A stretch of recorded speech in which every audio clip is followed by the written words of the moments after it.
Comentarios nacionales del ingeniero José Blandón Castillo. Golpe de Estado de 1968. 50 años y el país todavía se pregunta, ¿valió la pena? Oiga, Fernando, pero hoy sí, Katy se fijó. Sí, por mí, en el por cumpleañero suerte. ayer, ¿ah? Oiga, usted sabe que el Ministerio de Salud debiera tomar en consideración sus comentarios. Porque usted se imagina, nosotros tenemos aquí una promoción para que eleve el nivel de conciencia de nuestra audiencia en la lucha contra el cáncer. Particularmente en este mes que es la semana de cáncer, en la lucha contra el cáncer de mama y contra el cáncer de próstata. Yo no creía que sería una buena promoción utilizar a esta doctora, ¿cómo se llama ella? Leticia Ruiz, que es uróloga, y a Katy Dolande, juntas, para hacer un llamado a la conciencia en la lucha contra el cáncer, sobre todo para los caballeros que le tienen tanto miedo al cáncer, a las citas. Usted debe tener claro, como hombre, que los exámenes de próstata que se hacen por la vía del PSA no son efectivos en el 100%, apenas un 85% de efectividad y hay un 15% que es una ventana bien grande. Sí. Entonces, el tacto rectal es la forma más eficiente, más segura de que usted detecte a tiempo algo que se puede corregir. Porque el problema del cáncer de próstata es que como somos demasiado machistas, y aquí es donde viene el problema de la duda. Si usted tiene duda, no es el tacto rectal el que lo va a convencer de nada. Porque ya cuando usted tiene duda, no tiene duda. Ya no tiene duda. Entonces, creo que es importante alegremente que los hombres tomen conciencia de que esta combinación de análisis químico y análisis anual rectal, sobre todo cuando usted llega a una edad de 40, 45 años, ya eso debe estar en su rutina anual. Porque mucha gente dice, bueno, me voy a morir de algo. Sí, el problema es que no te mueres de algo, sino es que haces que tu familia también se muera contigo. Eso. Entonces hay que ser consciente de esto. Y me parece que sería bueno que el ministerio... ponga una cuña. Miren la cuña de Next sobre esto, qué hermosa. Sí. La que hace... Iván y Katy. Bien. Si le hace usted... No queda bien. Tengo que ir con la doctora Ruiz.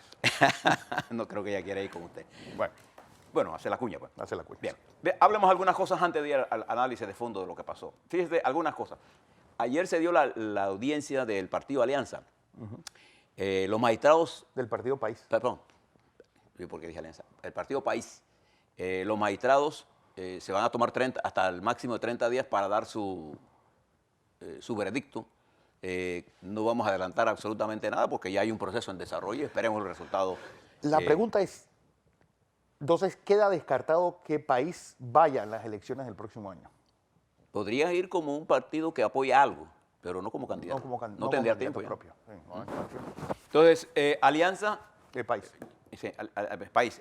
Lo que quiere decir Alianza, he visto muchas críticas ahora a destiempo de que como un candidato que corre por un partido pequeño con 5,000 y otro que tiene que conseguir 37,000. Esas son cosas... No, y otro que tiene que conseguir 18,000. Sí, pero esas son cosas que están fuera de discusión. Lugar. En primer lugar, las reglas del juego para el torneo electoral estaban disponibles de hace tiempo. Si usted era un candidato independiente y quería hacerlo por el camino más corto, se hubiera metido en un partido pequeño y entonces logra que haga primarias y lo hace. Porque eso ya estaba... Es más, un partido pequeño incluso, no solamente los 5,000 votos, sino que, por ejemplo, el Molinera, que va a hacerlo por una convención, o el Partido Popular, que nada más tiene 27,000 miembros. Entonces, es más fácil conseguir votos independientes. ¿Sabe por qué? Porque usted puede ir a todos los partidos. Claro. El candidato de un partido solo puede competir por un partido. En otros países, las primarias son abiertas. O sea, te hacen una primaria y todo el mundo puede votar. Aquí en Panamá, las primarias son exclusivas de los partidos. Es una cosa que le quiero señalar. Y no es tan fácil en un partido, entre más pequeño sea, conseguir votos. Eso no es tan fácil. Los que están corriendo independientes en cualquiera de sus categorías, alcaldes, representantes, diputados, presidentes, saben lo difícil que es este trabajo.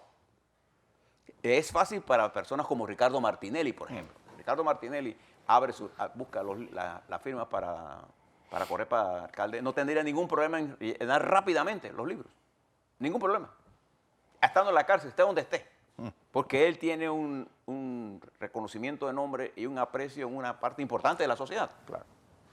Pero para cualquier pelafustán como yo, que pueda ir a buscar votos, me va a tocar un difícil, eso no es tan fácil, ¿eh? Bien, creo que las críticas las deben hacer siempre a tiempo, esto de estar criticando por estar criticando. Otra cosa importante, quiero expresar mi más profundo dolor y consternación por lo que ocurrió allá en la comarca Nuevo Burgué con esta maestra y estos estudiantes. La muerte que la sorprendió por esta cabeza de agua fue un golpe muy duro.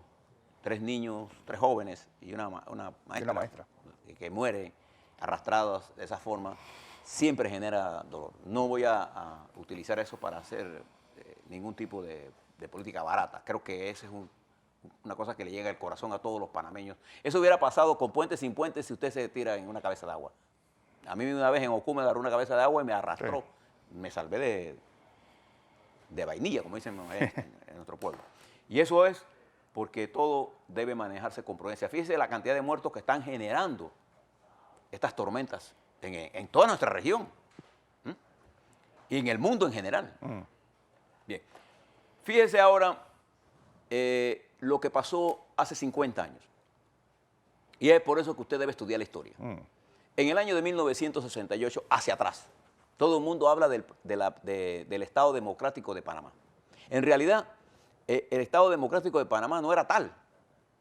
Aquí lo que había era un poder controlado por los grupos de poder económico y por la Guardia Nacional y por los militares norteamericanos que estaban acantonados aquí.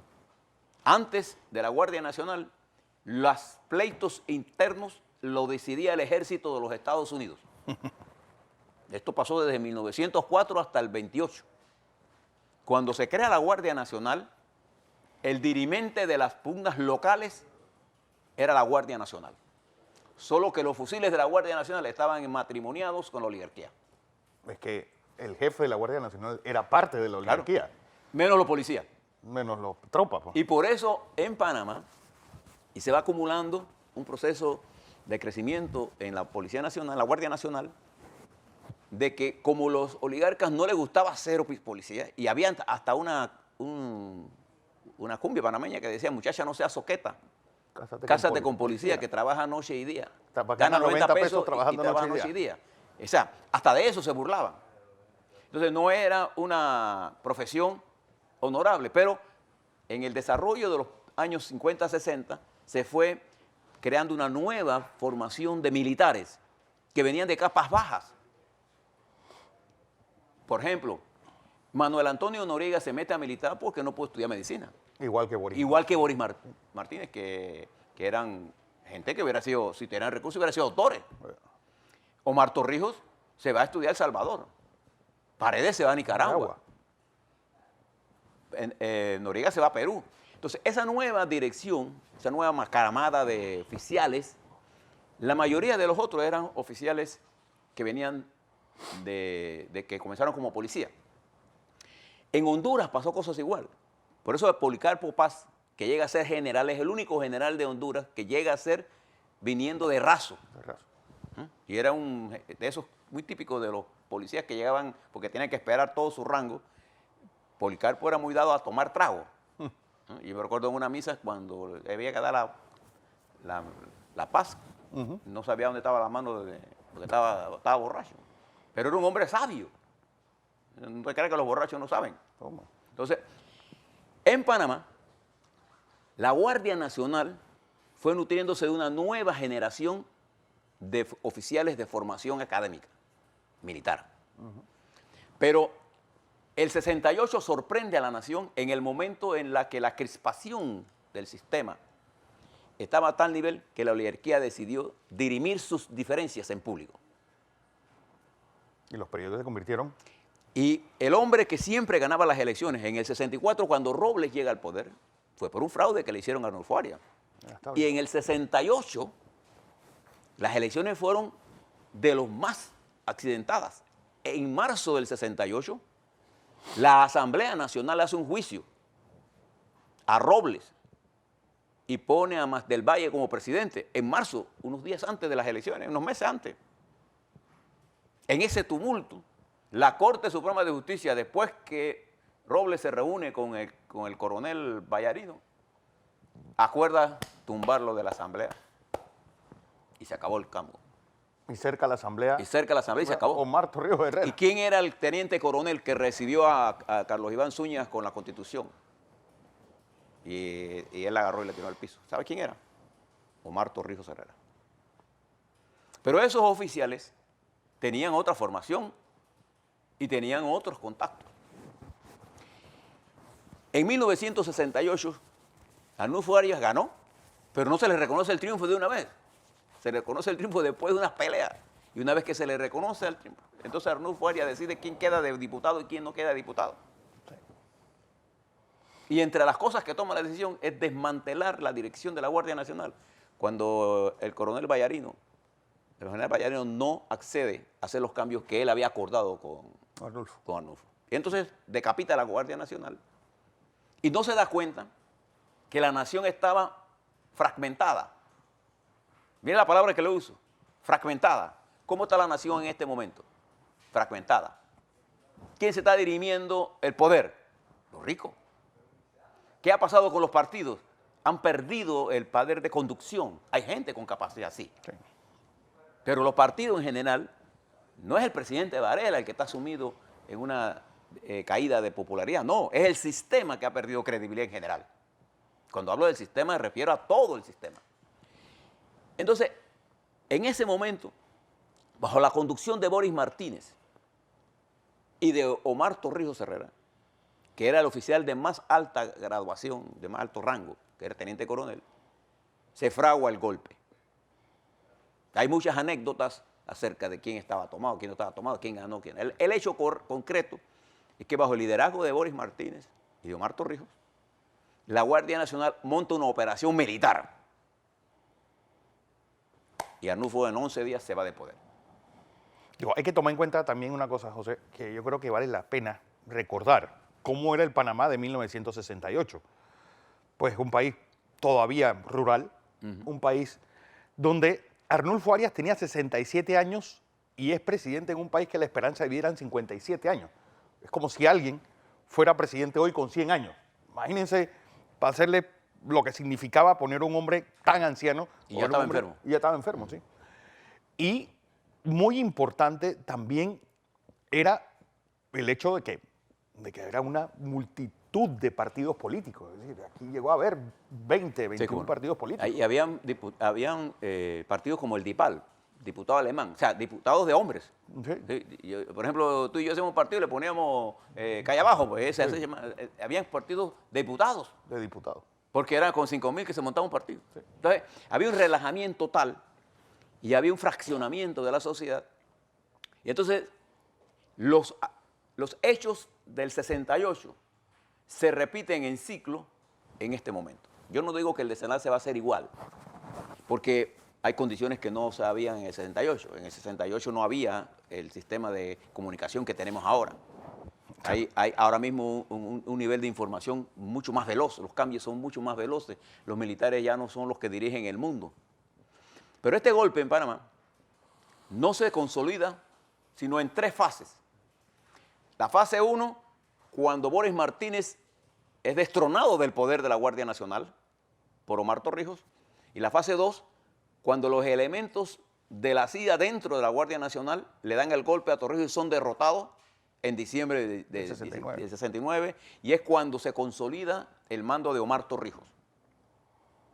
Y yo no voy a entrar aquí a las consideraciones de qué hizo Omar Torrijos, qué no hicimos, pues yo fui parte de ese gobierno.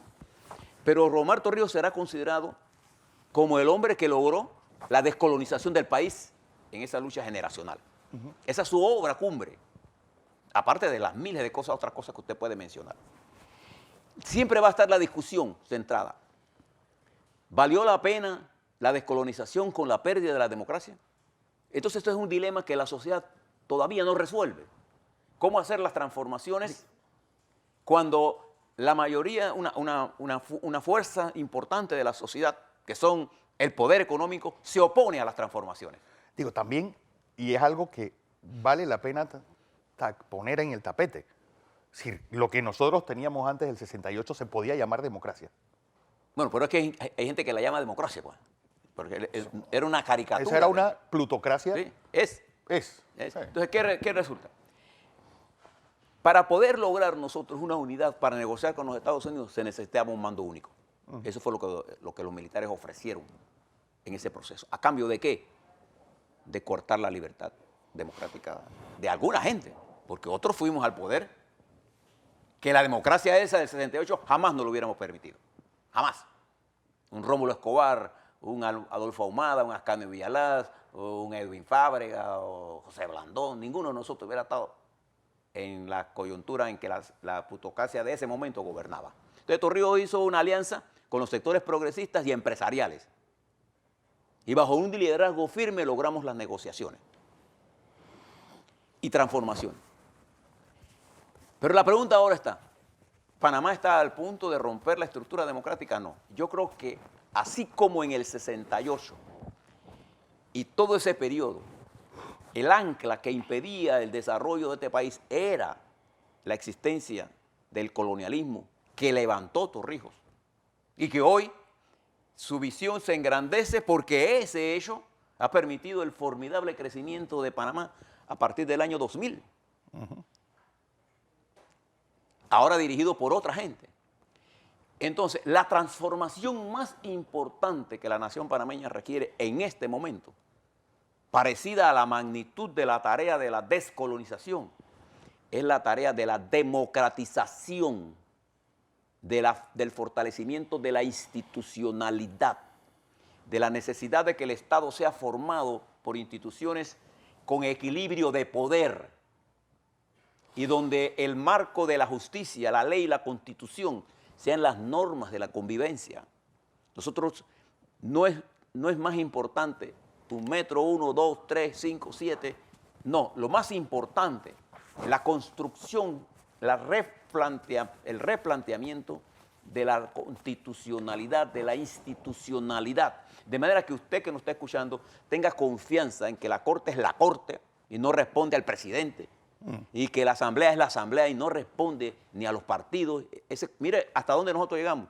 Nosotros somos uno de los pocos países en el mundo y uno de ellos un estado de la India y uno en Centroáfrica, que tiene en la Constitución la existencia de la revocatoria de mandato por el partido. Eso no existe. En Colombia existe la revocatoria de mandato por el pueblo. E incluso en Venezuela. En Venezuela. También está. En la mayoría de los países eso no existe. ¿Sabe por qué? Porque cuando usted es diputado, usted debe de responder a la conciencia suya, no al partido. Entonces, ese artículo se metió en la Constitución. ¿Sabe por qué? No por Torrijos, no por el PRD, por la democracia cristiana, por la experiencia que habían tenido con Catán y por el transfugismo. Con Catán, ¿Sí? que no soy ahora, demócrata ni cristiano. Mire si nosotros hemos roto la institución. Mire el transfugismo. No existe lealtad partidaria porque no hay lealtad ideológica. Claro. Entonces, ¿qué es lo que nosotros necesitamos? En realidad necesitamos una dirección política que nos lleve a la reforma constitucional para fortalecer, quitarle poder a la presidencia y distribuirla equitativamente para hacer eficiente el Estado, reducir la burocracia y cerrar, ¿no?, todas estas cosas que hemos creado, ese monstruo que se llama el Consejo de Seguridad. Eso hay que eliminarlo. Nosotros tenemos que tener un ministerio público independiente, una justicia, un órgano judicial con la capacidad de jueces que sean jueces y no fiscales y que respondan a intereses de la justicia.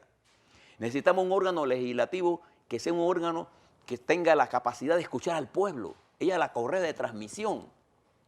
Nada de partidas, nada de planillas.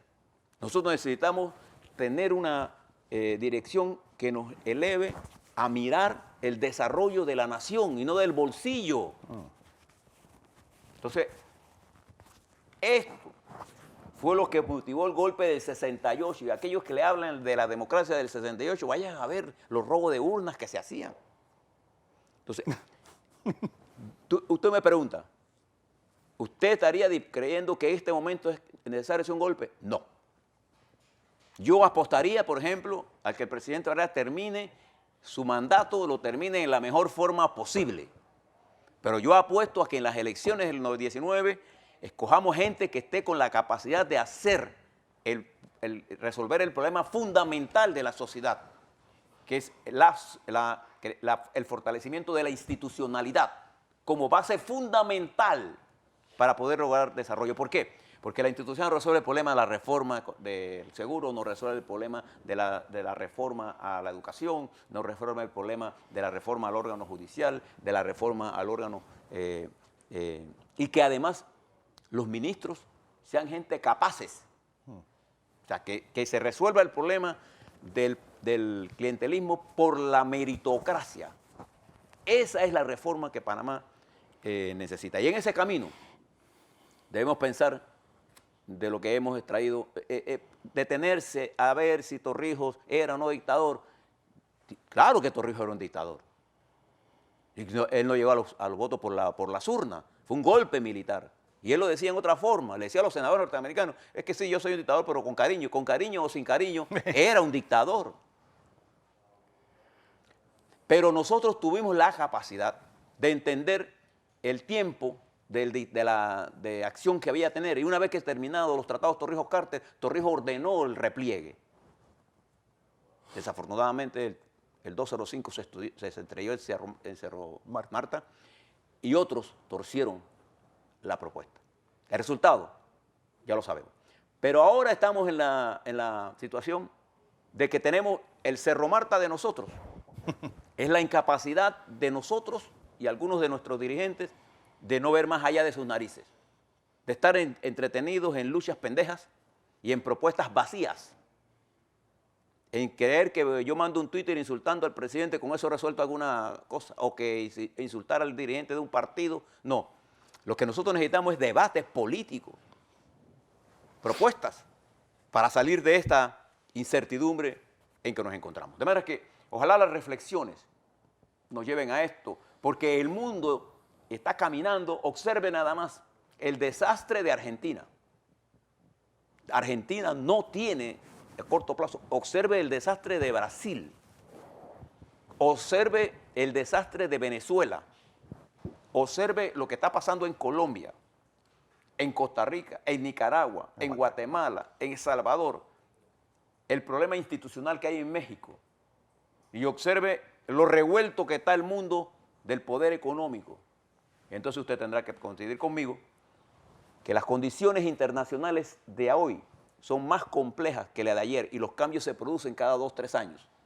Si nosotros perdemos el próximo quinquenio, nos estaremos alejando cada vez más de las posibilidades de ser un país de desarrollo y de felicidad. Piénselo y actúe en consecuencia. Como decía Fernando, si usted tiene duda, ya no tiene duda. Así.